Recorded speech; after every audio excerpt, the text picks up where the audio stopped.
મહત્વના સમાચાર સામે આવ્યા છે।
ઉપલેટાના ઝઘરિયા ચોક વિસ્તારમાં ઊભો છું।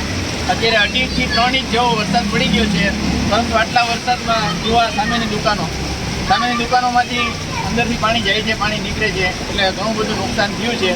તો હું વિનંતી કરીશ નગરપાલિકા અથવા જે કોઈ સંસ્થા હોય તેને કે એની વ્યવસ્થા કરે અને ગટરોને સાફ કરે વ્યવસ્થિત, નહીં તો જો 5 થી 6 ઇંચ વરસાદ થશે તો આ દુકાનોની અંદરથી બધો માલ પલળી જશે, બધો બહાર નીકળી જશે। નુકસાની કેવી છે દુકાનમાં? નુકસાની તમે જુઓ સામે પાણી અંદર જાય છે, એટલે અંદર પાણી ગયું। અત્યારે દુકાનો બંધ છે, દુકાનો ખુલશે ત્યારે ખબર પડશે કે અંદર શું નુકસાન થયું છે, પણ પાણી અંદર કરી ગયા છે અત્યારે।